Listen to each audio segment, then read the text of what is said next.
C'était un loser pathétique qui regardait des animes toute la journée, mais après avoir rejoint l'armée, il sauve le monde d'une invasion de créatures magiques. Itami est un weeb solitaire d'une trentaine d'années qui travaille dans l'armée japonaise pour pouvoir acheter des dakimakura de ses waifus d'anime.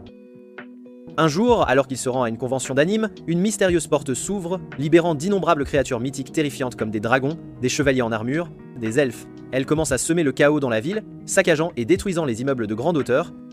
La ville sombre dans un état de panique et l'armée arrive pour contrôler la situation. Bientôt, des hélicoptères militaires commencent à tirer sur les dragons de feu tandis que les forces terrestres s'occupent des chevaliers et des elfes. Au milieu de ce chaos, Atami s'inquiète que sa précieuse convention soit annulée si ça continue trop longtemps, alors il prend rapidement le contrôle et s'enfuit pour sauver les personnes paniquées. Il utilise un couteau de rechange pour poignarder un chevalier qui attaque un policier. Puis il commence à guider les habitants et les touristes dans le palais royal, et une fois que tout le monde est en sécurité, il rejoint les forces de défense et se lance dans une bataille féroce contre les créatures mythiques. Personne ne se doute qu'Itami appartient à un groupe d'élite de soldats spécialement entraînés pour être calqués sur les bérets verts et les forces Delta de l'armée américaine. Quelques jours après l'incident, Itami est promu au rang de premier lieutenant pour son acte de bravoure. Il reçoit la reconnaissance du gouvernement japonais pour avoir combattu aux côtés des forces de défense japonaises afin de capturer les étranges envahisseurs et d'aider à prévenir un danger important dans la région de Jinja. Cependant, la menace d'une autre invasion est loin d'être résolue car la porte est toujours ouverte et les deux mondes peuvent entrer en collision à tout moment. Le gouvernement japonais décide d'envoyer une équipe à travers la porte pour explorer l'autre monde et découvrir les mystères qui s'y cachent. Itami, un fainéant qui s'intéresse plus aux événements d'anime et de manga qu'au service militaire, se retrouve à faire partie de cette équipe spéciale des forces de défense. Malgré son attitude insouciante, son entraînement militaire et sa connaissance approfondie des personnages historiques et fantastiques des animes et des mangas font de lui un candidat idéal pour cette mission. 3 mois plus tard, avec des chars, des troupes, de l'équipement lourd, la force spéciale se prépare à entrer dans la mystérieuse porte, mais une fois qu'ils traversent dans l'autre monde, ils sont accueillis par un paysage désertique et étrange, avec rien que des terres arides à perte de vue. Au début, l'équipe est confuse, ayant du mal à comprendre ce qui se passe, mais ils ne savent pas qu'ils viennent de pénétrer dans un monde rempli de dragons, de magie et de créatures mythiques cachées dans l'ombre, attendant de révéler leur véritable danger. En apprenant l'arrivée de l'armée japonaise à travers la porte, la capitale impériale mystique tombe rapidement dans un état d'alerte. Le roi, inquiet de la menace inconnue, convoque une réunion royale urgente avec ses ministres pour discuter de la situation et élaborer un plan d'action. Marcus Cassel, le ministre royal, accuse le roi d'être responsable de la mort de plus de la moitié de leur armée royale. En réponse, l'empereur Malte défend vivement sa position, déclarant qu'il ne restera pas les bras croisés pendant que l'armée d'un royaume inconnu campe près de la porte et ordonne qu'ils engagent le combat.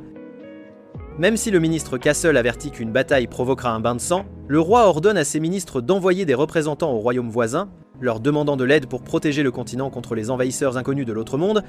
Pendant ce temps, les royaumes tribaux entendent parler de l'arrivée de l'armée japonaise et convoquent rapidement une réunion avec leur commandant. Lorsque les dirigeants de Durin s'enquièrent de l'armée impériale, le représentant de l'empereur Motte ment en disant que les forces impériales combattent l'ennemi à la colline d'Arna et ne peuvent pas les rejoindre.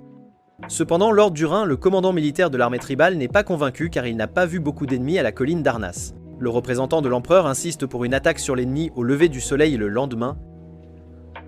Dès que l'ordre est donné, le chaos éclate dans le camp, chaque commandant étant désireux d'être en première ligne. Cependant, Lord Duran sent le danger de la bataille à venir et décide de garder ses hommes en arrière, à l'écart du combat immédiat. Le lendemain, les commandants des armées d'Alguna et de Mudwen disent à Lord Duran qu'ils sont prêts à attaquer, mais ils ne voient toujours pas l'armée impériale. Ils commencent donc à marcher vers les forces japonaises, mais avant qu'ils ne puissent lancer leur attaque, l'armée japonaise frappe en premier. Ils larguent des bombes aériennes et des missiles sur l'ennemi, tuant et blessant environ 10 000 soldats en une seule attaque. Après cela, l'armée japonaise commence une deuxième attaque, qui anéantit 40 000 soldats supplémentaires, laissant les forces ennemies dans le chaos.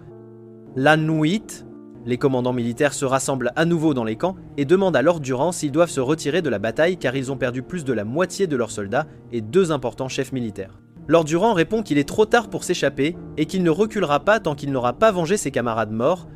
Il prévoit d'envahir la base militaire la nuit, mais l'armée japonaise les prend par surprise lorsqu'elle lance une attaque brutale sur eux avec des missiles et des roquettes. Dans ce combat massif, Lord Durin est grièvement blessé et les forces spéciales japonaises parviennent à tuer plus de 60 000 soldats de plus. Bientôt, l'empereur apprend que les armées tribales ont été vaincues et se replient dans leur village. Dans un geste cruel, il ordonne à son ministre d'empoisonner leurs puits et de brûler leurs maisons, s'assurant que les tribus n'ont plus de ressources. De cette façon, les tribus seront laissées impuissantes et incapables de se soulever à nouveau contre l'empereur. Soudain, la fille du roi, la princesse Pigna, se précipite dans la cour royale et accuse le roi de la défaite de leur armée sur la colline d'Arnis. Mais pour lui clouer le bec, le roi lui demande de prendre quelques soldats avec elle et de surveiller les camps ennemis. Le lendemain, les forces spéciales de défense sont chargées d'en apprendre davantage sur le royaume ennemi et son mode de vie. Pour mener à bien cette tâche, Atami est nommé chef de son peloton et ils se rendent dans les villages pour interagir avec les habitants et établir des relations amicales. Alors qu'ils se rendent au dernier village dans la soirée, ils sont choqués de voir la forêt, où se trouvent les habitations englouties dans un immense incendie. Une épaisse fumée noire remplit le ciel et lorsqu'Atami regarde de plus près, il aperçoit un gigantesque dragon rouge qui met le feu à la forêt. Après le départ du dragon, Atami ordonne à ses camarades d'aider à éteindre le feu et de rechercher d'éventuels survivants. Mais lorsqu'ils atteignent le village, ils découvrent que tout le monde est mort dans les flammes. Après cette mission épuisante, Atami s'approche d'un puits voisin pour puiser de l'eau, mais lorsqu'il abaisse le seau, il touche le fond avec un bruit sourd. Lorsqu'ils regardent à l'intérieur, ils sont horrifiés de trouver une elfe inconsciente allongée au fond du puits. Sans perdre de temps, Atami se baisse rapidement dans le puits avec l'aide des membres de son peloton et sauve l'elfe inconsciente. Une fois qu'elle est sortie en toute sécurité, les médecins l'emmènent immédiatement dans une tente voisine pour évaluer son état. Ils commencent à vérifier ses signes vitaux, surveillant attentivement sa température corporelle et sa respiration. Pendant ce temps, Itami et l'un de ses camarades attendent dehors, assis tranquillement et anxieusement, espérant de bonnes nouvelles. Pendant qu'ils attendent, Itami remarque que son camarade semble inhabituellement excité, une légère rougeur envahissant son visage. Itami, toujours prompt à faire une remarque taquine, lui demande s'il a développé un intérêt particulier pour les elfes. Son camarade embarrasse et sur le point de répondre lorsqu'un médecin sort soudainement de la tente, interrompant leur conversation. Le médecin les informe que la température corporelle de l'elfe revient lentement à la normale et qu'elle n'est plus en danger de mort. Cette nouvelle apporte une vague de soulagement à Atami et à son camarade. Le médecin cependant semble encore incertain sur ce qu'il faut faire ensuite. Elle se tourne vers Itami et lui demande ce qu'ils doivent faire de l'elfe maintenant qu'elle est stable. Sans hésitation, Itami répond qu'étant donné la destruction causée par l'incendie, ils ne peuvent pas simplement l'abandonner à la mort. Puisque son village a été anéanti, l'elfe n'aurait nulle part où aller. Itami suggère qu'ils la ramènent avec eux en tant que réfugiés. Le médecin est d'accord sans hésitation et commence rapidement à préparer le transport de l'elfe, et l'équipe est prête à aller de l'avant, déterminée à assurer sa sécurité. Sur le chemin de la gare d'Arna, Atami et son équipe décident de s'arrêter au village de Koda avant de retourner à leur base militaire. Après un certain temps, ils arrivent au village paisible et magnifique où Atami rencontre rapidement les anciens du village et leur raconte l'incendie dans la forêt et comment les habitations voisines ont été complètement détruites. Il explique également que la créature à l'origine de ce terrible incident était un dragon de feu qui a tout brûlé sur son passage. Heureusement, il a réussi à sauver une elfe du désastre. Mais quand Itami demande si l'elfe peut rester dans le village, l'aîné Sally refuse. Il explique qu'ils ne peuvent pas accueillir une elfe et d'ailleurs, les villageois se préparent à partir dès que possible pour échapper eux-mêmes au dragon de feu.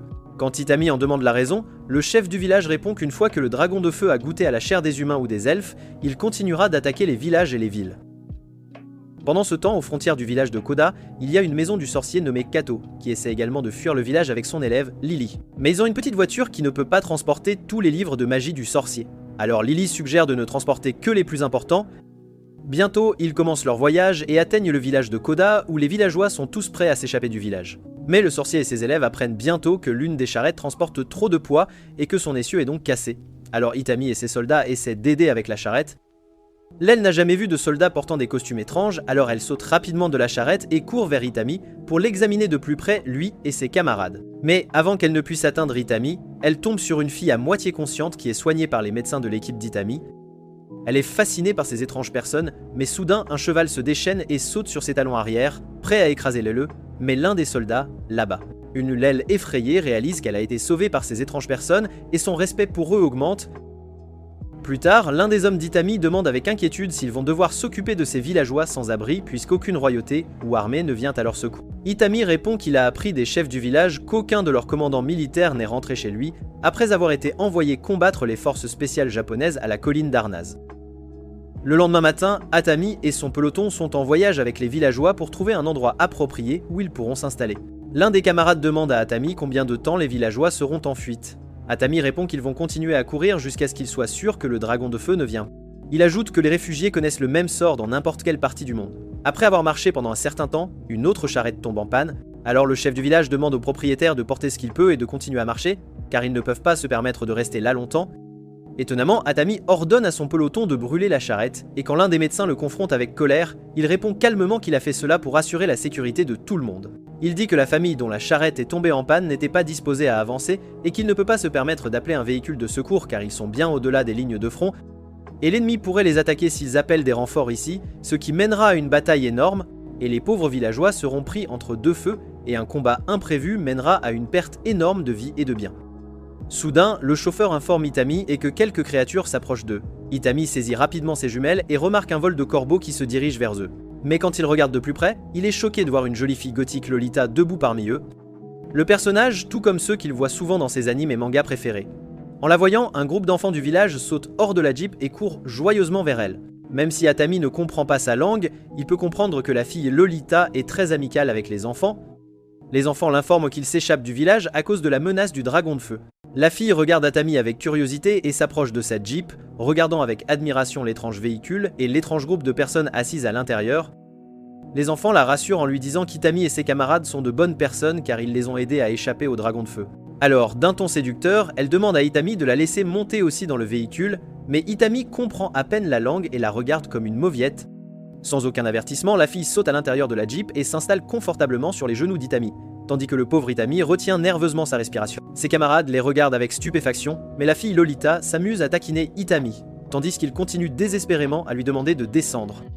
Après avoir conduit pendant un certain temps, le chauffeur informe Atami qu'ils ont atteint la colline de Roach, ce qui signifie qu'ils sont assez loin du village. Atami regarde par la fenêtre de la Jeep pour vérifier les villageois derrière eux, mais il sent que le temps devient plus chaud et plus inconfortable. Alors qu'il regarde de près le soleil, il voit l'ombre d'un dragon voler vers eux, et un Atami effrayé crie à plein poumon. Mais soudain, le petit dragon est mangé par un dragon encore plus gros, et à leur horreur, il s'avère que la plus grosse créature est le dragon de feu. Le dragon commence à cracher du feu sur les villageois et leurs biens, les faisant courir pour sauver leur vie. Le chaos éclate sur la colline alors que les villageois commencent à courir de peur afin de se sauver du dragon assoiffé de sang. Le dragon brise les charrettes, poursuit les enfants et commence à tout incendier. Itami reprend rapidement ses esprits et ordonne à son peloton de détourner l'attention du dragon, afin qu'il puisse lui tirer dessus. Il commence bientôt à attaquer le dragon avec sa mitrailleuse, mais le dragon crache du feu vers eux, faisant réaliser à Matami qu'ils n'auront aucune chance contre les flammes bestiales du dragon. Entendant des bruits forts et des coups de feu, l'elfe se réveille et demande rapidement à Itami de goudronner les yeux du dragon, et Itami ordonne rapidement à son peloton de viser l'œil du dragon. Bientôt, une grenade est lancée vers l'œil du dragon, mais elle le rate presque. Alors la fille Lolita saute hors de la Jeep et utilise son arme pour attaquer le dragon. Son geste audacieux permet de gagner suffisamment de temps pour que la grenade atteigne sa cible. Bientôt, le missile frappe le dragon, le faisant souffrir avant qu'il ne disparaisse dans le ciel. Après s'être occupés du dragon, les soldats enterrent les corps des villageois morts et offrent des prières pour leur bien, être. Bientôt, Atami se retourne pour voir une petite fille sangloter sur la mort de ses parents, alors il la console. Plus tard, un membre du peloton dit à Itami que certains des villageois vont rester chez leurs proches à proximité, tandis que les autres trouveront une place dans une ville ou un village voisin. Itami se dirige vers l'ancien du village et lui pose des questions sur les enfants orphelins, mais l'ancien du village répond froidement qu'ils ne peuvent pas se permettre de s'occuper d'eux, car ils doivent aussi s'occuper d'eux-mêmes. Alors un Itami gentil décide d'emmener les enfants orphelins avec lui au camp de base d'Arnas, et tout le monde le regarde avec des sourires heureux. L'elfe est tenté par un cauchemar, croyant le jour où son paisible village forestier a été détruit par le dragon de feu. Dans ses rêves, elle se souvient de son père qui la portait avec inquiétude jusqu'au puits du village et l'a laissée tomber à l'intérieur pour la protéger du chaos ardent. Elle se réveille en sursaut, regardant autour d'elle avec panique, mais se calme rapidement lorsqu'elle réalise qu'elle est avec Atami et son escouade de héros. Bientôt, ils atteignent la colline d'Arnis et le supérieur d'Atami le gronde pour avoir amené une bande d'orphelins au camp, et Atami lui demande nonchalamment si c'était une mauvaise idée d'amener les enfants abandonnés. L'officier répond que c'était définitivement une mauvaise idée. Au Japon, le commandant reçoit un rapport détaillé des forces spéciales de défense sur les progrès réalisés dans le royaume mythique.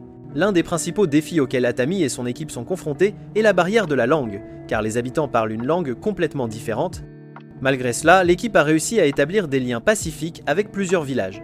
Ils ont appris que chaque village est dirigé par un chef, mais la structure politique plus large du royaume reste floue. Le royaume dépend fortement de l'agriculture, et la plupart des habitants sont des humains, tout comme ceux du Japon, ce qui leur donne un terrain d'entente. Ce qui attire l'attention du commandant, c'est la nouvelle qu'Itami a emmené avec lui un groupe d'enfants orphelins. Bien que cela puisse sembler un geste étrange, le commandant y voit une opportunité. Il décide d'amener les enfants au Japon à travers la porte. En étudiant leur langue, leur comportement et leurs coutumes, ils espèrent acquérir une compréhension plus profonde de la culture et du mode de vie du royaume. Ces informations pourraient aider à améliorer la communication et à faciliter l'instauration de la confiance entre les deux mondes. Le commandant estime que cette étape est essentielle pour établir une connexion plus forte et assurer des interactions pacifiques à l'avenir. De l'autre côté de la porte, Itami Seigneur ne lui parle pas du plan du commandant et lui ordonne simplement de s'occuper lui-même des réfugiés et de les garder sous observation. Un Atami fatigué sort de la cabine du supérieur et ordonne à ses camarades de s'occuper de différentes tâches. Kurigobayashi et Kurokawa doivent aller chercher de la nourriture à la cantine, Kurata et Tamina doivent aller chercher des tentes auprès de l'ingénieur au poste, tandis que lui s'occupera de la paperasse. En disant cela, Atami renvoie tout le monde et commence à marcher la tête baissée. Mais soudain, le lieutenant Yanagita, son ancien camarade, lui demande de l'accompagner sur le toit. Il demande rapidement à Itami s'il a délibérément perdu le dragon et amené les réfugiés avec lui, parce qu'il est un tendre au fond de lui. Mais Itami nie nerveusement, disant que c'est à cause du changement dans les conditions atmosphériques de cet endroit. D'un ton sérieux, Yanagata lui dit que cet endroit est un trésor spécial pour eux car c'est une terre habitable avec beaucoup de ressources et sans pollution. Cet endroit a même des gisements minéraux qui aideront à développer leur économie au Japon. Mais le gouvernement n'en sait pas beaucoup et ils ne savent pas comment gérer cette région. Il regarde Itami et lui demande si cette région spéciale vaut la peine de retourner la moitié du monde contre eux. Cette région peut être une chance pour eux de se couper du Japon et de commencer une nouvelle vie ici, mais ils doivent encore y réfléchir. Il déclare qu'Itami aura beaucoup plus de liberté pour agir selon ses souhaits, car c'est lui qui a fait venir les réfugiés et qui a une connexion plus profonde avec les gens d'ici. Le lendemain, Atami rassemble tous les réfugiés et leur demande de se présenter pour inscrire leur nom sur le registre. Puis il ordonne à ses hommes de construire des maisons pour les réfugiés et demande aux réfugiés de se diriger à l'intérieur des camps car les bulldozers et les greux sont dangereux. Suom, c'est l'heure du déjeuner et tous les réfugiés se rassemblent autour d'une table remplie de plats délicieux. Le sorcier Kyoto crie de joie après avoir mangé un morceau de pain japonais, tandis que son assistante Lele regarde curieusement autour de la table et essaie d'apprendre le nom des différents aliments. Elle joint rapidement les mains pour dire une prière car elle a vu ses soldats spéciaux de défense le faire avant de manger. Après plusieurs jours d'efforts, Atami parvient enfin à organiser des bains chauds pour les hommes et les femmes dans la région spéciale. Ce petit luxe devient un énorme stimulant moral pour les réfugiés et les soldats, leur offrant un rare moment de paix et de soulagement face au stress continu de leur vie. Les chauves-souris se transforment rapidement en un endroit préféré pour tout le monde, où ils peuvent se détendre, discuter et ressentir un sentiment de normalité malgré les défis du monde mythique qui les entoure. Un soir, Lily, l'elfe et la prêtresse gothique, Rory, se retrouvent à tremper ensemble dans le bain des femmes. Pendant qu'elle parle, Tuka apprend pour la première fois que c'est Atami qui lui a sauvé la vie. Perturbée et bouleversée, elle exprime son désir de le remercier, lui et les autres, pour leur gentillesse. Cependant, sa culpabilité de ne pas l'avoir fait plus tôt se manifeste rapidement et elle baisse la tête de honte. Rory, toujours joueuse et aussi sage, rassure Tuga avec un sourire chaleureux. Elle lui rappelle que tous ceux qui vivent ici ont perdu quelque chose, que ce soit de la famille, des amis ou des maisons, et que la gentillesse en de telles circonstances ne vient pas avec des conditions. Les mots de Wari réconfortent Tuba, l'aidant à trouver la paix au milieu de sa tristesse persistante. Bientôt, Lel leur dit qu'elle est en train d'apprendre la langue des forces spéciales de défense et continue de leur parler de quelque chose qu'elle a apprise. Les soldats des forces spéciales de défense sont des guerriers d'un pays appelé Japon, et au-delà de la porte, il y a d'autres pays que le Japon et un tout nouveau monde qu'ils ne connaissent pas. Dans une autre partie du royaume, la princesse Pinya rend visite à Lord Duran, qui est allongé dans un lit gravement blessé lors de la récente bataille avec l'armée japonaise. Sa main et son pied droit ont été coupés, et sa silhouette autrefois gigantesque est maintenant réduite à un état vulnérable et impuissant. Alors que la princesse entre dans la pièce, elle informe Duran qu'elle est venue à la recherche d'informations sur la colline d'Arnaz. Elle avait entendu des rumeurs de diverses sources selon lesquelles un individu de haut rang était soigné à l'auberge, et son intérêt avait été piqué. Cependant, Lord Duran est immédiatement déconcerté par son manque de connaissances concernant les événements qui se sont produits il y a quelques mois. Il lui demande comment elle a pu ne pas recevoir de mise à jour sur ce qui s'était passé là-bas. Pina, surprise par son accusation, admet qu'elle n'avait aucune connaissance de la situation et qu'elle ignorait la gravité de la situation à la colline d'Arnis. Avec une frustration croissante, Duran révèle la vérité derrière les événements et dit à la princesse que l'empereur était pleinement conscient de la menace posée par les armées alliées. Au lieu de confronter directement ce danger, l'empereur a conçu un plan pour utiliser les forces japonaises afin d'éliminer les armées alliées, connaissant parfaitement les risques encourus. Duran précise que le véritable ennemi n'est pas l'armée japonaise, mais plutôt l'empereur et son agenda caché. Selon Duran, l'empereur savait depuis longtemps que les forces alliées représentaient un défi important pour l'Empire, et afin d'éliminer cette menace, il a utilisé les forces japonaises comme un pion dans un jeu plus vaste. Cette révélation provoque des ondes de choc chez la princesse. Elle avait toujours tenu son père en haute estime, croyant à la justesse de ses décisions et à la noble cause de l'Empire. Maintenant, elle était confrontée à la dure réalité que son père aurait pu manipuler les événements pour son propre gain politique, utilisant la guerre comme un moyen de sécuriser son pouvoir et d'éliminer les menaces potentielles. La voix de la vérité commence à s'installer sur la princesse Pina alors qu'elle écoute les paroles de Durand. Elle est secouée par la possibilité que son père, l'empereur, n'ait pas été le dirigeant bienveillant qu'elle avait toujours cru qu'il était. Au lieu de protéger le royaume contre les envahisseurs extérieurs, il semble que l'empereur avait ses propres plans pour l'avenir, et ces plans auraient pu impliquer de sacrifier la vie de beaucoup afin de consolider sa position de pouvoir. Durand, amé et désillusionné, dit à la princesse que si elle cherche vraiment à comprendre ce qui s'est passé si c'est bien la colline d'Arnas et l'ampleur de la trahison de son père, elle doit consulter la psy elle-même. Alors seulement elle pourra constater les dégâts et la vérité derrière les actions de l'empereur. Le ton froid de Durand laisse la princesse le cœur lourd, incertaine de ce qu'elle découvrira en se rendant à la colline d'Arnas. Alors que Pina quitte le chevet de Lord Durand, son esprit est rempli de troubles. Elle est tiraillée entre sa loyauté envers son père et la prise de conscience que tout ce qu'elle croyait savoir de son royaume pourrait être un mensonge. Les mots de Durand continuent de résonner dans sa tête alors qu'elle commence à remettre en question son rôle dans l'Empire et si elle peut encore faire confiance à ceux qui l'entourent. La princesse sort de l'auberge et dit à ses camarades qu'ils devraient se rendre à Arnes et ordonne à son assistante, Norma, de demander à l'unité principale de marcher vers la colline. Pendant ce temps, Atami est complètement absorbé par son monde de manga, heureusement perdu dans un roman en ligne, savourant chaque page comme s'il avait oublié le monde réel. Il est tellement absorbé par son évasion fantastique qu'il ne remarque même pas les autres autour de lui. Cependant, sa paix est rapidement interrompue lorsque le médecin et Kuribayashi, tous deux visiblement préoccupés, lui donnent un coup de pied aux fesses pour le sortir de sa transe de manga. Le médecin a quelque chose d'important à signaler, il informe Itami que la jeune elfe, Chuka, se comporte étrangement depuis quelques jours. Il semble que Chuka demande des doubles portions de tout, comme de la nourriture, de l'eau, même des vêtements. Au début, cela ne semblait pas inhabituel, mais il y a un rebondissement. Chuka garde toujours une portion complètement intacte tandis qu'elle utilise l'autre pour elle-même. Personne ne sait pourquoi. Pour rendre les choses encore plus confuses, elle demande une portion spécifiquement pour un homme, mais l'équipe n'arrive pas à comprendre qui est cet homme ni pourquoi elle insiste autant. La barrière de la langue rend également difficile la compréhension du comportement de Chuka. Comme elle ne parle pas couramment le japonais, elle ne peut pas s'expliquer pleinement à l'équipe, même le magicien Kato, qui a une certaine connaissance des elfes, semble être dans le noir. Il mentionne que Chuka est un type rare d'elfe, et on ne sait pas grand chose sur son espèce, ce qui rend encore plus difficile de comprendre ce qui se passe. Itami, tout en essayant d'assimiler tout cela, réalise que quelque chose ne va vraiment pas avec Chuka. Le lendemain matin, Rory rend visite à Chuka et partage joyeusement qu'elle apprécie son temps avec les forces de défense japonaises. Bien qu'ils séjournent dans un logement temporaire, l'endroit a tout ce dont ils ont besoin comme de la nourriture, de l'eau et même un bain. Elle avoue qu'elle commence à préférer cet endroit à la forêt où ils vivaient auparavant. Cependant, quand elle regarde Chuka pour approbation, elle remarque la tristesse dans les yeux de son ami. Chuka soupire et explique qu'un jour, ils devront se débrouiller seuls et qu'elle ne sait pas comment survivre seule. Elle craint même que si les choses tournent mal, elles doivent se vendre aux soldats de la colline pour survivre. Rory est choquée et essaie de la rassurer. Mais avant qu'elle ne puisse dire quoi que ce soit, Laleh arrive et leur dit de la suivre. Les trois filles se dirigent vers une zone déserte où elles trouvent de nombreux dragons morts éparpillés autour. Là, elle explique qu'Itami lui avait demandé de collecter des écailles de dragon. Quand Chuka se demande si ces écailles valent quelque chose, Lel la rassure en lui disant que même si les forces de défense n'en ont pas besoin, elles n'auraient jamais besoin de se vendre pour de la nourriture, comme Chuka le craignait. Le lendemain, Itami dit à Kirada qu'il collecte les écailles de dragon pour aider les réfugiés à découvrir le commerce dans la région spéciale. Son but est de leur apprendre à prendre soin d'eux-mêmes et à survivre seuls, sans avoir à dépendre des autres. La gentillesse d'Itami n'est pas passée inaperçue auprès de Chuka, et elle est sincèrement reconnaissante de son aide. Sur ce, ils montent tous dans une jeep et partent en voyage vers la terre d'Italica, prêts à affronter tout ce qui les attend. Alors qu'Itami et son équipe se rendent à Italica, Kiruda l'informe soudainement qu'une grande quantité de fumée s'élève d'une montagne voisine. Itami demande à Kiruda s'il y a une autoroute qui mène vers la fumée, et Kiruda lui montre une route qui mène directement vers les montagnes.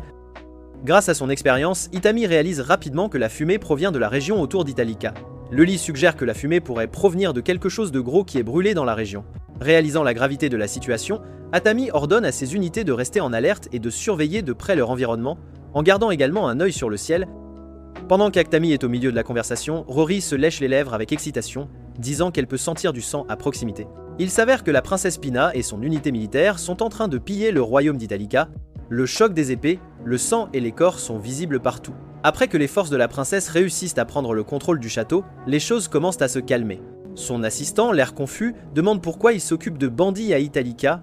Pina, qui est visiblement frustrée, serre les dents et admet qu'elle est aussi ignorante que lui. On lui a seulement dit qu'un groupe d'envahisseurs armés attaquait divers territoires. La princesse est en colère parce qu'elle est mal informée que les forces japonaises envahissaient les territoires, ce qui l'a poussée à se précipiter à Italica. Cependant, quand elle arrive, tout ce qu'ils trouvent sont les restes de leurs propres troupes, qui se sont maintenant tournées vers le banditisme. Elle ordonne à son assistant de demander à tout le monde de ne pas se relâcher et de se préparer à faire face à d'autres invasions qui pourraient avoir lieu à Italica. Elle leur demande également de se débarrasser des corps des bandits morts et de construire de solides barrières, pendant qu'elle envoie un message à l'armée royale qui viendra à leur secours dans les 3 jours. En disant cela, la princesse se dirige vers les salles de repos du château où le majordome lui demande s'il existe un moyen d'éviter d'autres combats. La princesse répond que s'ils arrêtent de se battre, ils perdront tout, leurs hommes seront tués et les femmes seront agressées. Donc pour éviter cela, ils doivent se battre autant qu'ils le peuvent pour survivre. Après avoir dit cela, la princesse se dirige vers ses quartiers pour se reposer, demandant au majordome et à la servante de lui faire savoir si quelque chose d'important se produit. Elle se sent misérable en se couchant, incapable de se débarrasser de la déception. Elle n'avait jamais imaginé que sa première bataille se terminerait en désastre. Enfant, elle a toujours rêvé de devenir le plus grand instructeur du royaume. Son but était de créer son propre ordre de chevaliers avec l'aide de son mentor, Gray. Après 7 ans de dur labeur, elle a finalement établi son ordre, mais son père ne lui a jamais permis de participer à de vraies batailles. Au lieu de cela, son ordre de chevalier n'était utilisé qu'à des fins cérémonielles, comme garde d'honneur. Quelques heures plus tard, la servante et le majordome la réveillent avec des nouvelles urgentes. Ils lui disent qu'un groupe de personnes est arrivé aux portes du château, mais ils ne peuvent pas dire s'ils sont amis ou ennemis. La princesse se lève rapidement et se précipite vers la porte. En regardant à travers un judas, elle voit une jeep et des gens en sortir. Alors qu'elle observe attentivement, elle réalise qu'il ne s'agit pas simplement d'un groupe de guerriers. Mais parmi eux se trouve Lily, la véritable mage, Rory, la faucheuse notoire, et une jeune elfe rare. Elle est tiraillée entre 2 choix.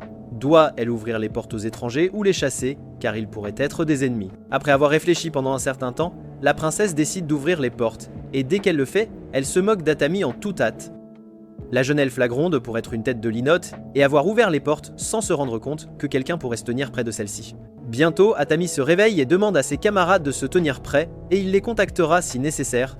Il regarde la princesse et lui demande d'expliquer la situation. La princesse Pigna a expliqué que la ville-forteresse d'Italica est située au carrefour des autoroutes de Tesseria et d'Appia, ce qui en fait un centre commercial central.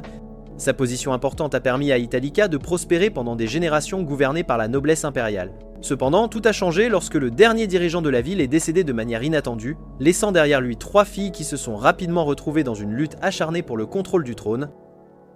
Les filles aînées et cadettes, toutes 2 mariées à des familles puissantes, ont continué à se battre contre la plus jeune sœur, Mui, pour le droit de régner. La lutte de pouvoir entre les sœurs est devenue plus intense et personne n'a pu établir un leadership clair. La situation a empiré lorsque l'Empire a envoyé des forces militaires dans un autre monde. Chaque famille noble était tenue d'envoyer ses troupes pour aider à la bataille. Mais tragiquement, aucun des commandants n'est revenu. Avec leurs forces épuisées et personne pour diriger la défense de la ville, la sécurité d'Italica a rapidement décliné. Les bandits et les forces hostiles ont profité de l'état affaibli de la ville, et même défendre ses murs est devenu une tâche de plus en plus difficile. Metallica.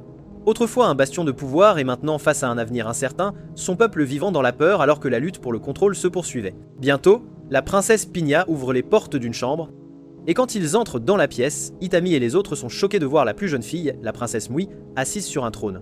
La plus jeune princesse n'a que 11 ans, trop jeune pour être la prochaine dirigeante et assumer cette responsabilité insensée. Pinga leur dit que comme la princesse Mui est très jeune, on lui a demandé de s'occuper du royaume à sa place. Plus tard, Atami dit à Pigna qu'il aidera Metallica et la princesse Mui, car la situation actuelle rend les choses difficiles pour tout le monde. Ils doivent établir la paix afin de vendre des écailles de dragon et gagner leur vie correctement. La princesse autorise Atami et son équipe à prendre le contrôle de la porte sud et à les aider. Bientôt, Atami place ses soldats sur le toit du château et il inspecte soigneusement les environs. Bientôt, il remarque un groupe d'hommes et de chevaux qui sont appelés les éclaireurs des ennemis qui sont après la porte sud. Son camarade l'informe que l'ennemi n'a pas assez d'hommes pour encercler la ville et que le côté nord se dresse contre la falaise abrupte. Ils vont donc probablement organiser leurs troupes sur les 3 portes.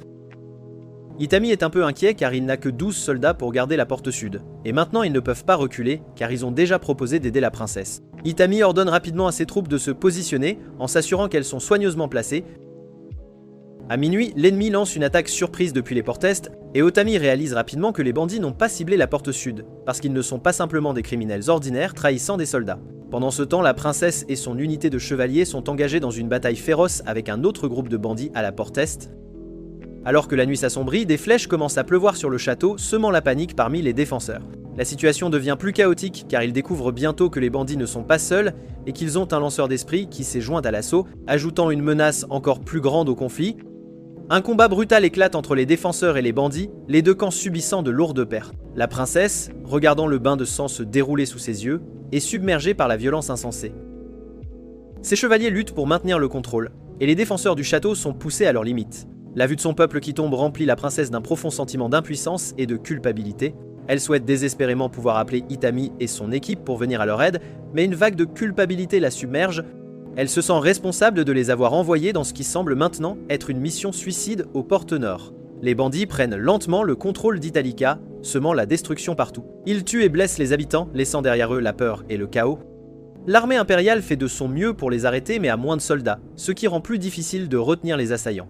Les soldats se battent courageusement, mais le grand nombre de bandits commence à les submerger. La situation empire lorsque le commandant de l'armée impériale se retrouve au milieu du combat. Malgré ses efforts, il est tué, laissant les soldats et les habitants d'Italica sous le choc et dans la peur. La nouvelle de la mort du commandant se répand rapidement, semant la panique parmi les défenseurs et les citoyens de la ville. Sans leur chef, les défenseurs se sentent désespérés alors que les bandits deviennent plus forts et se rapprochent de la prise de contrôle du château. Pendant ce chaos, le chef des bandits s'avance et prononce un discours pour encourager ses hommes. Il déclare fièrement que leur chance de vengeance après leur défaite à la colline d'Arnaz est enfin arrivée. Il leur rappelle leurs frères qui sont morts dans cette bataille et promet de faire payer l'armée impériale pour cela. Les paroles du chef des bandits excitent ses hommes, les remplissant d'énergie. Il promet qu'aucun des soldats impériaux ne sera épargné et les appelle des traîtres qui méritent de mourir. Son discours pousse les bandits à se battre encore plus fort tandis que les défenseurs d'Italica luttent pour protéger la ville. Bientôt la nouvelle arrive que Norman, le commandant de l'armée impériale, est mort. Cela provoque la panique parmi ceux qui entourent la princesse, qui l'incitent à demander l'aide des forces de défense japonaises. La situation devient de plus en plus désespérée alors que la bataille continue, et il devient clair que les portes du château seront bientôt vulnérables, les laissant ouvertes aux bandits pour prendre d'assaut et tuer tout le monde à l'intérieur. Son conseiller suggère que la seule option est de faire appel aux forces spéciales et de commencer à évacuer les habitants immédiatement pour assurer leur sécurité. Le temps presse et une décision doit être prise rapidement. D'un autre côté, Rory ne peut plus se retenir de combattre les bandits, alors elle s'enfuit en direction des portes est. Voyant cela, Itami et ses camarades la suivent dans leur jeep, tandis qu'Itami ordonne au renfort 401 de se tenir prêt aux portes est et d'attendre ses ordres. Bientôt, les hélicoptères de combat du renfort 401 des forces japonaises commencent à se diriger vers les portes de l'Est pour prendre leur position. Bientôt, Rory atteint les champs de bataille et se tient au milieu des hommes qui se battent qui sont choqués de la voir. Elle utilise sa hache de guerre invincible pour tuer les bandits et commence rapidement à prendre le contrôle du champ de bataille. Soudain, sur les ordres d'Onatami, les hélicoptères de combat commencent à tirer sur les bandits avec des missiles et des mitrailleuses. Ils commencent lentement à détruire les bases de l'ennemi, les désarmant rapidement et les forçant à courir pour sauver leur vie. Les bandits lâches ne sont pas de taille face aux hélicoptères de combat 401 bien entraînés.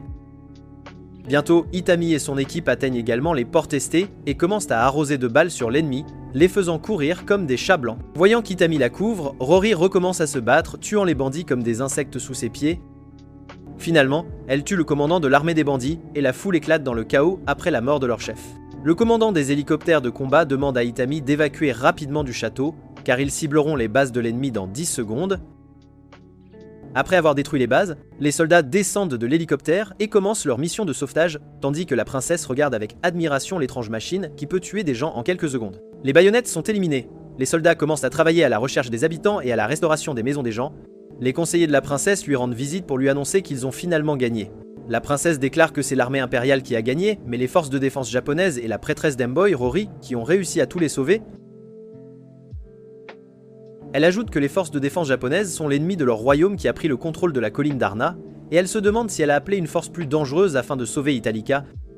Elle craint que si les forces de défense japonaises avaient été leurs ennemis, alors elle ainsi que ses camarades et conseillers auraient été faits prisonniers, et la zone agricole la plus importante de l'Empire, Italica, aurait été prise par ses forces.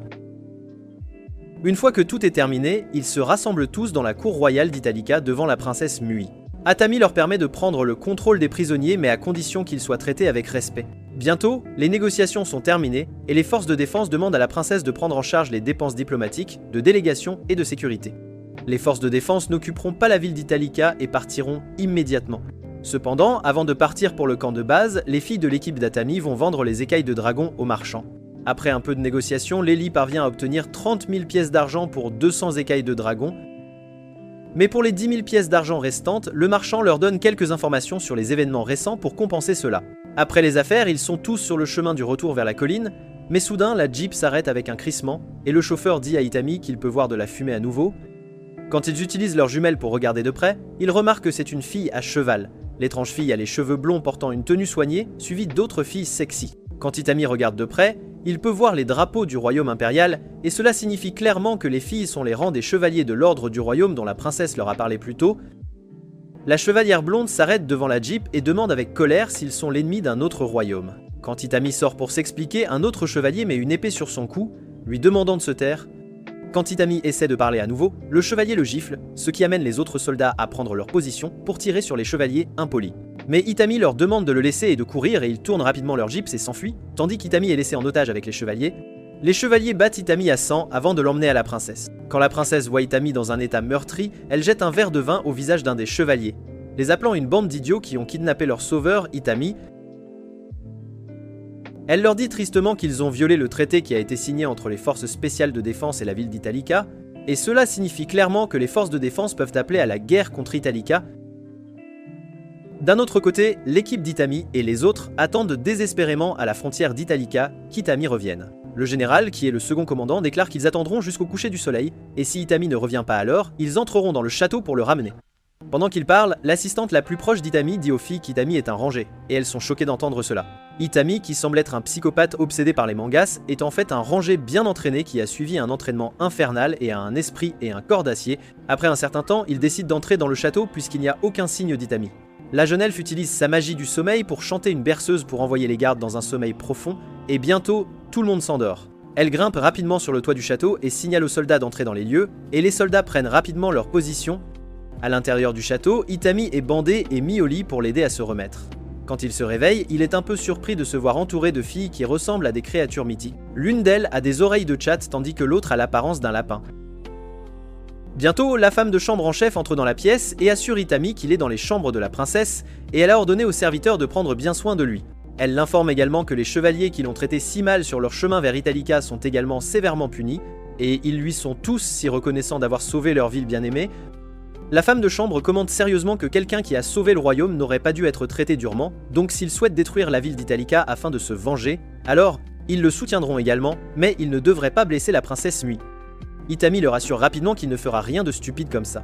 La femme de chambre sourit et lui dit que jusqu'à ce qu'il se remette, les 4 femmes de ménage prendront soin de lui et d'Itami, et lui demanderont tout ce dont il a besoin. Bientôt, la fille aux oreilles de lapin dit à tout le monde que quelqu'un essaie d'ouvrir de force les barreaux de la fenêtre de la chambre d'Itami. La femme de chambre en chef répond que ce pourrait être les amis d'Itami, et s'ils s'avèrent être quelqu'un d'autre, alors ils peuvent s'occuper d'eux de leur manière habituelle.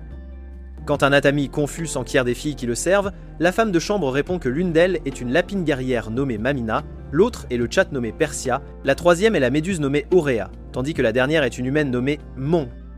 Elle l'avertit que Méduse peut enlever l'énergie des gens avec ses cheveux, mais elle a été entraînée à garder Atami pendant sa convalescence. Soudain, les camarades soldats d'Atami entrent dans la pièce, prêts à attaquer si quelqu'un essaie de les empêcher d'emmener leur capitaine, mais leur mâchoire tombe sur le sol quand ils voient qu'Atami est traité comme un roi avec des filles inhabituelles à son service. Bientôt, les soldats commencent à s'entendre avec les filles gardiennes d'Atami et la femme de chambre en chef.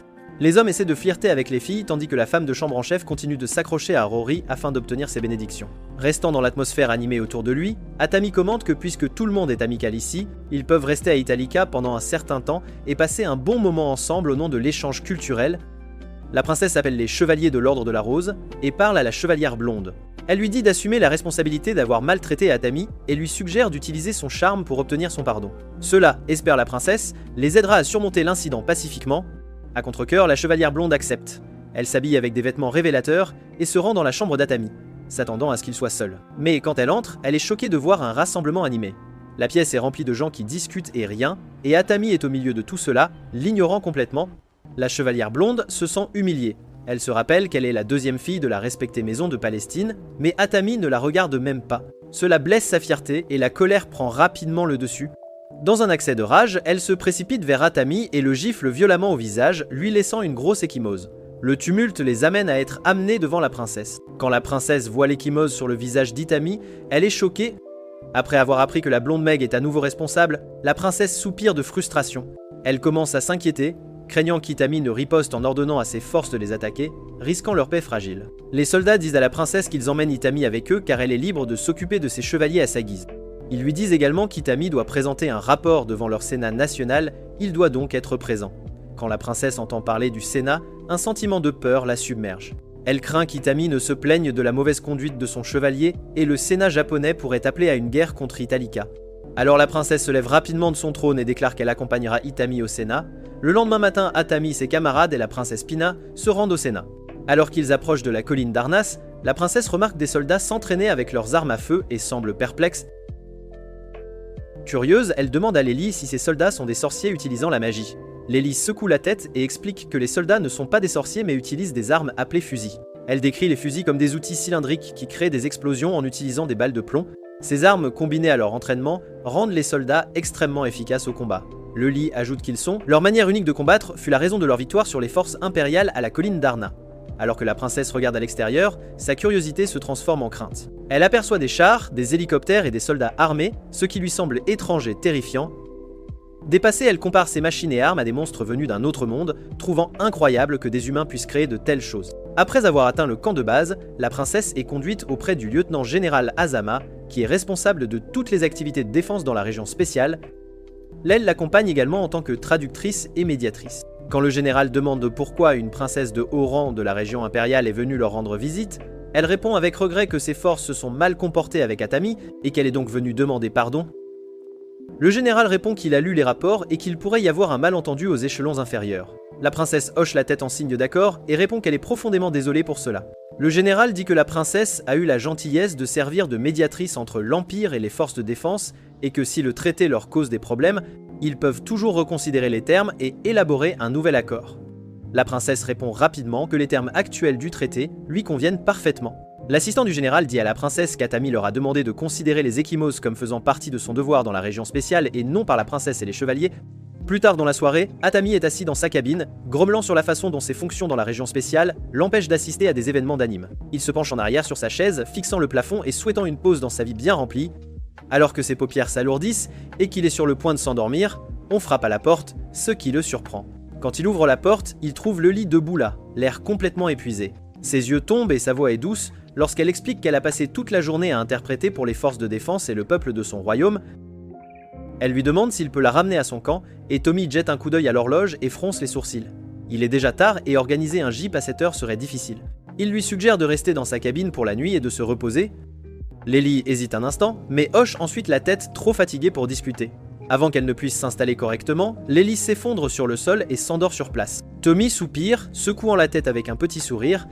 Avec précaution, il la prend dans ses bras et la place sur son lit, l'abordant pour qu'elle puisse se reposer confortablement. Il approche une chaise du lit et s'assoit, ayant l'intention de la surveiller pendant un moment. Cependant, les événements de la journée l'ont également épuisé.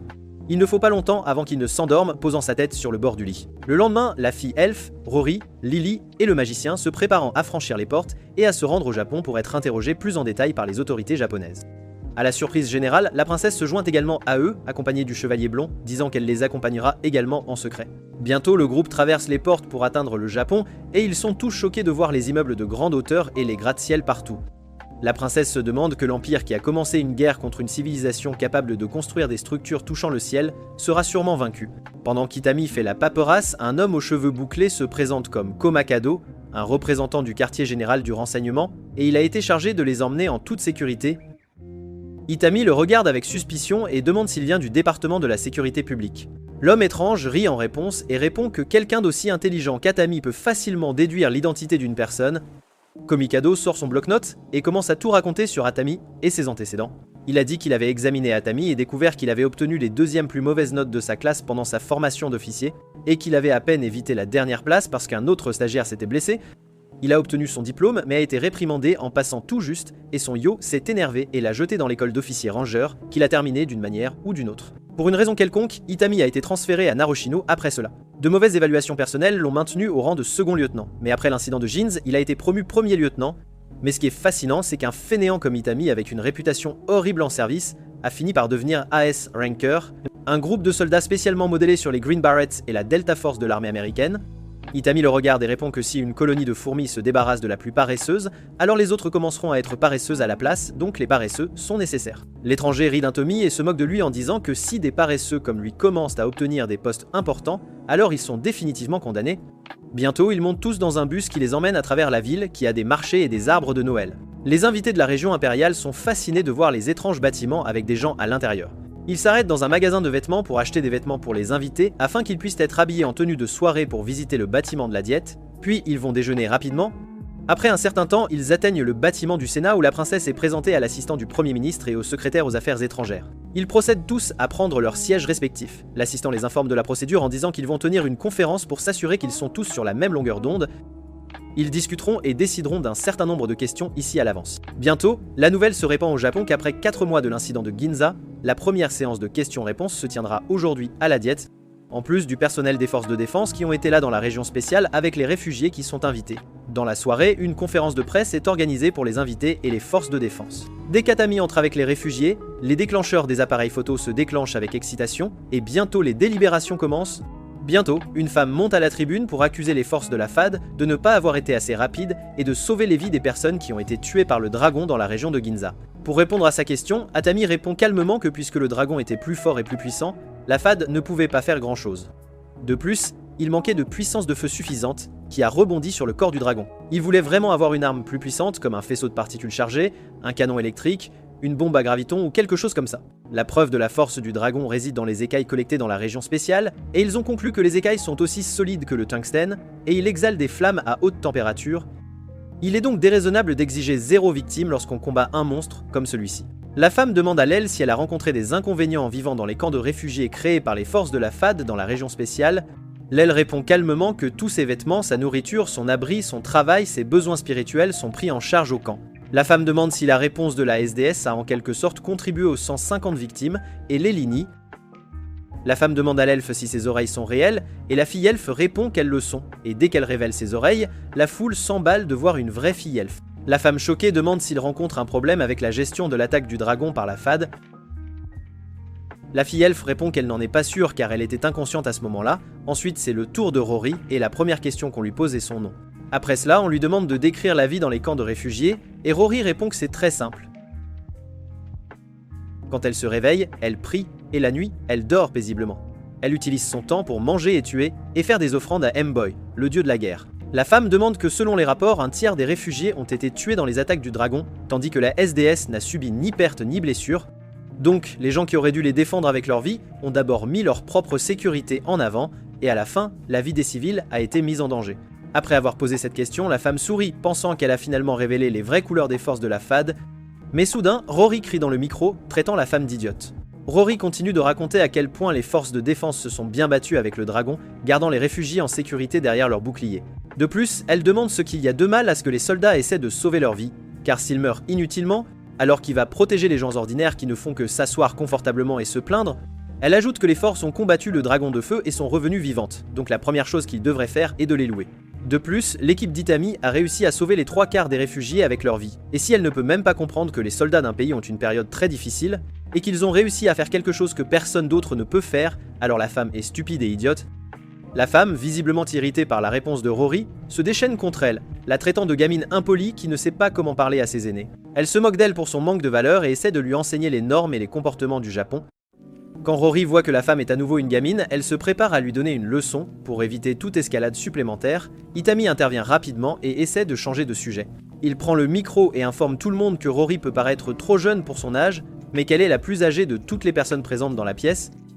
La femme se lève à nouveau et demande quel âge elle a, et War répond qu'elle a 961 ans et la fille elfe a 165 ans. Belly reprend le mec et explique qu'elle est une humaine de 15 ans, tandis que Tuka, la fille elfe, est une espèce rare de fées elfes qui vivent 1000 ans, et Wari est un demi-dieu qui a cessé de vieillir, donc le concept de durée de vie ne s'applique pas à elle. Plus tard, on demande à la princesse de reprendre les prisonniers qui ont été faits par le gouvernement japonais après l'incident de Ginza. En revenant, Atami emmène les réfugiés en métro, et il est clair qu'ils sont fascinés de voir un train rouler sous terre. Bientôt, ils rencontrent Komakado, qui les emmène à Tokyo, d'où ils changeront de train. Ils font cela dans le cadre de leur plan pour travailler secrètement et trouver des informations importantes. Quand ils arrivent à Tokyo, on leur dit que le métro ne fonctionne plus à cause d'un accident. Komikado dit à Itami que c'est quelque chose de louche car il pourrait y avoir quelques personnes qui peuvent les attaquer. Bientôt, un informateur leur dit d'aller à Akihabara et Itami les emmène tous chez son ex-femme pour les garder en sécurité. Ils sont tous choqués de voir qu'Itami a aussi une ex-femme, quelqu'un d'assez fou pour épouser un psychopathe comme Itami. Itami raconte tout à sa femme et comment il risque d'être attaqué, alors elle répond qu'elle ne veut pas se mettre en danger non plus, et tout le monde est d'accord avec elle. Itami dit qu'il a dû larguer Kamikado en chemin parce que l'homme est plus suspect que quiconque et qu'il a l'air de divulguer des informations et qu'il est possible qu'il soit filé. La nuit, pendant que tout le monde dort, l'ex-femme d'Atami, Risa, est occupée à écrire un manga qu'elle doit soumettre le lendemain. L'un des soldats interroge Risa sur son mariage avec Atami. Elle répond qu'elle et Atami sont amis pour le moment. Elle dit qu'ils ne se sont pas séparés parce qu'ils se battaient et qu'ils étaient un peu différents des couples habituels. Le lendemain, ils décident tous d'aller dans des endroits qui sont remplis de beaucoup de gens pour éviter de se mettre en danger. Ainsi, le groupe se sépare en deux. Atami et Risa emmèneront le premier groupe faire du shopping à Shibuya, tandis que l'autre soldat emmène la princesse et le chevalier à la bibliothèque afin qu'ils puissent en apprendre davantage sur la littérature du Japon. Bientôt, ils sont au milieu de Shibuya, aidant Wari à choisir une robe pour elle et leur obtenant des vêtements à la mode. D'autre part, la princesse est choquée au-delà des mots de voir un bâtiment rempli de livres. Pendant qu'ils sont tous occupés à visiter le Japon, Matami va rencontrer son mentor de longue date, l'ancien ministre de la Défense du Japon. Finalement, ils se sont tous réunis au métro pour aller ensemble aux sources chaudes. Après avoir voyagé pendant longtemps, Itami et son groupe sont finalement arrivés aux sources chaudes. Tout le monde était ravi de se détendre et de profiter des bains. Cependant, leur période de paix n'a pas duré longtemps. Rory avait l'impression que quelqu'un les regardait. Quand elle a regardé par la fenêtre, ses yeux perçants ont vu un homme debout au loin, à 450 mesures du bain public. L'homme était l'un des soldats qui les surveillait. Le soldat a rapidement fait rapport à ses supérieurs, y compris l'ancien ministre de la Défense. Il leur a dit que l'un des invités l'avait repéré d'une si grande distance. Cela a clairement montré qu'elle n'était pas une personne ordinaire, mais quelqu'un de très dangereux. Ce que le groupe ne savait pas, c'est qu'une équipe militaire secrète surveillait à la fois les invités de la région spéciale et les mouvements d'Atami. Près des sources chaudes, les forces japonaises et étrangères organisaient un exercice d'entraînement militaire. Les bruits forts des exercices ont rendu difficile le repos de Wari. Pendant que les autres membres du groupe dormaient, Wari restait éveillé. Les sons et le sentiment de tension autour de l'endroit l'ont empêché de se détendre. Plus tard dans la nuit, de nouveaux ordres sont arrivés pour l'armée japonaise. Les hauts gradés leur ont dit d'arrêter tout entraînement et de retourner à leur base. Cette décision soudaine a montré qu'un accord politique avait été conclu entre les gouvernements japonais et étrangers. L'accord semblait impliquer la protection des invités de la région spéciale et l'évitement de tout problème. À l'intérieur du bain public, Wari semble être dans une position difficile car elle ne peut s'empêcher de bondir sur Atami. Un Atami rétiste essaie de se sauver d'une Rory lubrique, mais elle le maintient cloué au sol. Cependant, heureusement, Atami est sauvé par un appel téléphonique et il repousse immédiatement Rory et saute vers le téléphone pour s'échapper. Quand Wari demande curieusement quel est cet appareil, il répond que cela s'appelle un téléphone portable et qu'il est utilisé pour passer des appels pour des questions importantes. Wari boude et dit que ces outils devraient apprendre quand ne pas interrompre. Atami regarde le message entrant et réalise qu'il vient du ministère de la Défense, tandis qu'à l'extérieur de l'auberge, les soldats japonais et étrangers se font face. Ori saute par la fenêtre et atterrit devant les deux forces opposées. Elle se déplace rapidement, utilisant sa hache à main pour esquiver leurs attaques avec facilité. Alors qu'elle court à toute vitesse, les soldats tirent sur elle. Mais leurs tirs manquent leur cible. Au lieu de cela, ils se touchent mutuellement dans la confusion. Les mouvements rapides et les actions imprévisibles de Rory laissent les deux camps en difficulté pour suivre le rythme. Il devient clair que les soldats étrangers ont été envoyés pour affronter les soldats japonais. Mais Rory interrompt leur plan. Elle profite pleinement du chaos, retournant la situation contre eux. Un soldat blessé parvient à faire rapport à ses supérieurs, expliquant qu'ils ont rencontré les visiteurs étranges et dangereux de la région spéciale. Pendant ce temps, à l'intérieur de l'auberge, Atami est allongé à plat sur le sol. Il crie à tout le monde de garder la tête baissée alors que les balles brisent les vitres. Le bruit des coups de feu remplit l'air, résonnant bruyamment autour d'eux. Itami essaie de comprendre ce qui se passe, mais le bruit à l'extérieur ne fait qu'ajouter à la confusion. À travers le chaos, il entend le rire sauvage de Rory alors qu'elle continue son déchaînement. Les coups de feu et les attaques incessantes de Rory montrent clairement que la situation est loin d'être sous contrôle. Après un certain temps, ils sortent tous de l'auberge et Risa est effrayée comme un chat après avoir vu du sang et des corps tout autour des locaux des sources chaudes. Elle demande ce qui se passe et Aitami répond que le département de la sécurité publique sera bientôt là, mais qu'ils ne peuvent plus attendre ici. Il ordonne à ses camarades, Tomita et Kurobayashi, d'apporter toutes les armes qu'ils ont et de rassembler les affaires de tout le monde. Tomita demande à la princesse et au chevalier blond de changer de vêtements et de se préparer à partir. Itami se rapproche d'une Rory blessée, inquiet qu'elle soit gravement blessée, mais Rory le rassure en lui disant que son corps se régénérera à nouveau. Elle ajoute que les demi-dieux ne meurent pas. À minuit, le groupe sort de la zone des sources chaudes, mais ils sont heureux que personne n'ait été gravement blessé et que le ministère de la Défense soit propriétaire de l'auberge, sinon, elle serait devenue une victime des forces étrangères. Bientôt, ils voient un véhicule avec un chauffeur des forces de défense et Tomata pointe rapidement le pistolet sur sa tempe, lui demandant de descendre de la Jeep. Il chasse le chauffeur de la Jeep et Lely l'endort avec sa magie. Après avoir pris la Jeep, il s'éloigne et Itami dit qu'ils n'iront pas dans la région de Ginza, car cela pourrait être dangereux pour eux. Tout le monde panique en ce moment et une Tomana agitée demande à Tomana pourquoi diable il court et se cache comme des rats. Tomana prend une longue pause et répond qu'il ne sait pas et une Tomana frustrée pointe son pistolet sur Tomana l'avertissant d'arrêter de déconner ou elle va lui tirer dessus. La princesse demande si elle a été vendue au gouvernement japonais car en l'espace de 2 jours, ils ont changé de véhicule et de destination à plusieurs reprises comme s'ils étaient en fuite. Elle ajoute qu'ils étaient ici pour faciliter les négociations entre un pays, appelé Japon, et l'Empire. En d'autres termes, ils sont ici pour des pourparlers de paix, mais elle commence à croire qu'un groupe de personnes ne veut pas la paix et veut se battre avec eux. Après un certain temps, ils atteignent la base militaire des forces de défense japonaises pour faire une pause après le long voyage. Pendant que les 3 filles sortent acheter des boissons pour elles-mêmes, Risa décide de taquiner un peu Itami. Elle lui demande s'il aime l'elfe ou s'il aime la guerrière gothique en fonction de sa personnalité, ou s'il veut protéger la blonde platine, et Itami accepte toutes ces questions et reçoit un coup de poing sur la tête pour Risa. Une fois que tout le monde est de retour dans la Jeep, Risa utilise son ordinateur portable pour se renseigner sur leur programme pour le lendemain. Elle dit à Itami que Rory, Tuka l'elfe et Lely doivent visiter le mémorial de Ginza. Après cela, ils retourneront dans la région spéciale. Elle dit avec enthousiasme à Itami que les gens ont aimé leur réponse dans la diète et que beaucoup de gens sont devenus leurs fans. Cela signifie qu'avec toutes les personnes autour d'eux dans la région de Ginza, il sera difficile pour ses agents de les attaquer en plein jour. Risa dit qu'elle va pirater le site web officiel et s'assurer qu'elle télécharge plus d'informations sur d'autres sites d'ici l'heure du déjeuner. Le lendemain à 10h du matin, les habitants du Japon sont choqués d'apprendre la nouvelle de la démission soudaine de leur premier ministre et de son hospitalisation. À distance, les agents étrangers sous les ordres de l'agent Graham sont à leur poste afin d'enlever les personnes de la région spéciale. Des agents d'autres 2 pays peuvent également être vus à proximité, ce qui rend la mission difficile, car ils ont déjà perdu leur équipe aux sources chaudes et un premier ministre a également démissionné, ce qui signifie plus de négociations. Graham dit à son équipe que dès que les gens d'une région spéciale apparaîtront, ils provoqueront la panique dans la foule, couperont les connexions TV et les kidnapperont. Bientôt, Atami atteint la région de Ginza, surpris de voir autant de personnes près de la porte pour apercevoir les invités spéciaux. Mais avant qu'Itami ne puisse arrêter Rory, elle saute de la Jeep et une foule l'acclame comme s'ils avaient vu un personnage de manga réel. Ils sont ravis de voir une fille d'un autre monde et commencent à la couvrir de bouquets et de fleurs. Itami réalise que s'ils n'agissent pas maintenant, alors la démission du Premier ministre et les efforts de Risa seront vains. Il saute de la camionnette et demande à Risa de prendre le véhicule et de l'abandonner quelque part, promettant qu'il la rencontrera dès qu'il le pourra. Après cela, il ordonne à ses 2 camarades, Tomida et Kurobayashi, de protéger leurs 5 invités de la région spéciale. Et si quelqu'un essaie de leur faire du mal, alors ils sont libres de tirer. La foule fait place aux invités tandis que les chaînes d'information annoncent que les filles qui sont apparues à la diète sont arrivées dans la région de Ginza et après avoir déposé des fleurs aux mémoriaux, elles retourneront dans la région spéciale.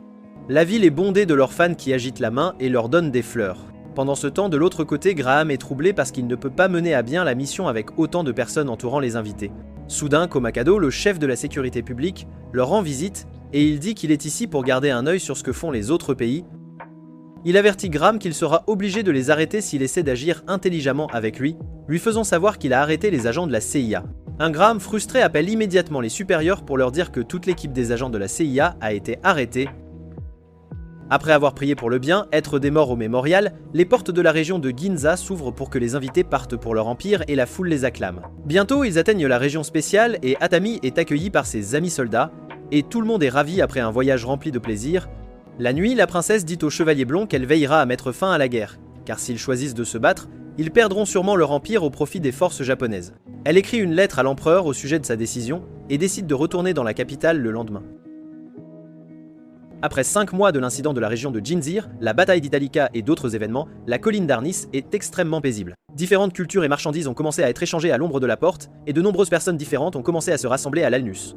Lentement, la zone des camps de réfugiés s'est développée en une ville animée. Pendant ce temps, la princesse Pina, qui avait vu le Japon de ses propres yeux, est retournée au palais pour apporter la paix, et l'accompagnait Sugawara Fuji, un ambassadeur du ministère des Affaires étrangères et des négociations secrètes, était sur le point de commencer. La princesse dit à son assistante que la survie de l'Empire réside dans la conclusion de la paix avec le Japon. Bientôt, une fête est organisée à la résidence de Lord Caesera. La princesse dit à l'ambassadeur que le clan Mardos a été l'une des familles les plus importantes de l'Empire et qu'il a une influence considérable au Sénat. Il est l'une des personnes qui sont disposées à négocier. Après le massacre de la colline d'Arnas, l'Empire reconstruit son armée, mais il appartiendra au Sénat de choisir entre la guerre et la paix. La faction du Sénat qui veut la paix est prête à limiter le pouvoir de l'empereur, celui qui a déclenché cette guerre dangereuse. Après le dîner, la princesse quitte l'ambassadeur pour rencontrer Lord Cicero, l'une des figures les plus influentes de leur pays. Elle présente l'ambassadeur comme un représentant du Japon, une nation mystérieuse et lointaine. Le seigneur, intrigué par cette rare rencontre, demande à l'ambassadeur de décrire sa patrie. L'ambassadeur parle avec fierté, expliquant que le Japon est un beau pays béni avec 4 saisons distinctes, des forêts luxuriantes et une eau pure et propre. Pour exprimer davantage sa bonne volonté, l'ambassadeur présente une collection de cadeaux du Japon, les offrant comme un symbole d'amitié et de respect. Lord Cicero examine attentivement les cadeaux. Ils sont complexes et finement fabriqués, reflétant le haut savoir-faire du Japon. Réalisant les compétences et le talent de cette nation, le seigneur ressent un pincement de regret d'avoir sous-estimé le Japon auparavant. Il s'excuse de ne pas avoir reconnu les capacités du pays plus tôt.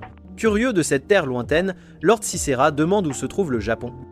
L'ambassadeur explique que le Japon se trouve au-delà de la porte, un portail magique reliant leur monde. Cependant, il révèle également une dure vérité. Le Japon est actuellement en guerre avec l'Empire. Je suis la force dominante de ce monde. Cette révélation choque le seigneur qui s'inquiète immédiatement des implications des actions de la princesse. Il se demande pourquoi la princesse Pina, membre de la famille royale de l'Empire, s'allierait secrètement à leur ennemi. De telles actions, si elles étaient révélées, pourraient entraîner de graves sanctions, voire la mort. Sentant l'inquiétude du seigneur, l'ambassadeur dépose calmement un morceau de papier sur la table. Le document contient des informations importantes et révèle que le neveu de Lord Cicero est prisonnier au Japon. L'ambassadeur explique que la princesse Pina a accepté de servir de médiateur entre les deux nations. Son objectif est de négocier un échange équitable de prisonniers afin d'apaiser les tensions et de sauver des vies. Cependant, ce plan délicat nécessite le soutien d'alliés clés, dont Lord Cicero lui-même. L'ambassadeur demande au seigneur de soutenir la princesse Pina dans ses négociations avec l'empereur. Son succès dépend de personnalités influentes comme Lord Cicero à ses côtés. Il ne s'agit pas seulement d'assurer la sécurité des personnes impliquées, mais aussi de favoriser la compréhension entre les nations belligérantes. En échange de son soutien, l'ambassadeur assure à Lord Cicero que son neveu sera traité avec soin et qu'ils feront tout leur possible pour les réunir. Lord Cicero prend un moment pour peser ses options. Sa loyauté envers l'Empire est en conflit avec son amour pour sa famille. Finalement, il accepte d'aider la princesse. La vie de son neveu est trop importante pour être ignorée, et il voit le potentiel de paix dans cette alliance. Pendant ce temps, Atami et son assistant se promènent dans la ville nouvellement aménagée, et Atami est heureux que les camps soient devenus un endroit animé. L'assistant lui dit que l'augmentation soudaine de la taille de la ville signifie qu'il manque de personnel, et la seule raison pour laquelle cet endroit fonctionne est que la princesse Mui prête ses servantes. Mais malheureusement, c'est une mauvaise influence car certaines des femmes de chambre travaillent dans des bars et certains des jeunes soldats deviennent des habitués des bars. Pendant qu'il parle, il croise Rory qui vient de chasser un type bizarre et effrayant qui causait des problèmes.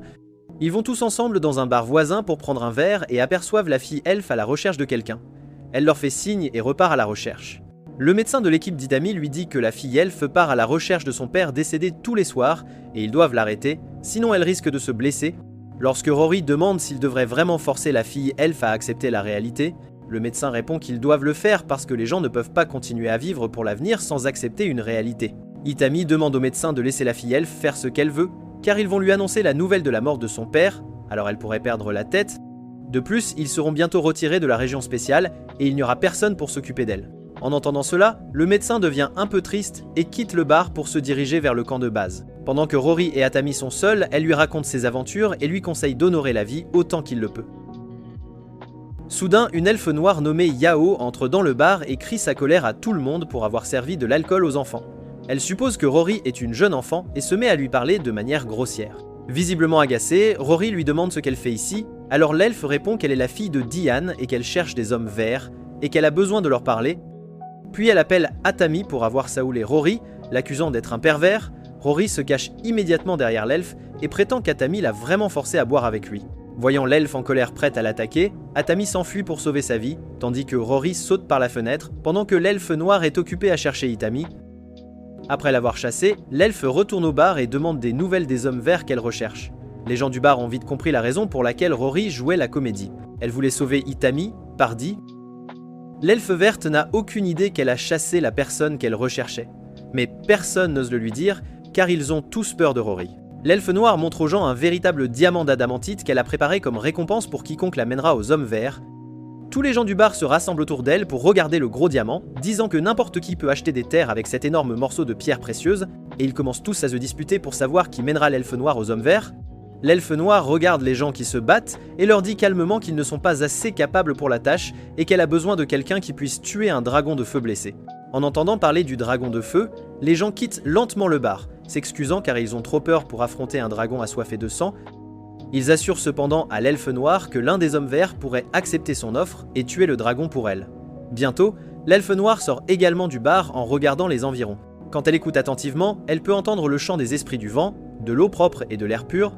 La verdure autour d'elle est également luxuriante et épaisse. Elle trouve un endroit pour elle et s'allonge pour y passer la nuit, s'assurant continuellement qu'elle trouvera bientôt quelqu'un qui tuera le dragon et se vengera pour elle. Le lendemain matin, l'elfe noir se réveille au son des avions de chasse des forces de défense japonaises. Elle les regarde pendant un certain temps, puis réalise qu'ils sont les hommes verts qu'elle recherche et est soulagée que son clan soit sauvé.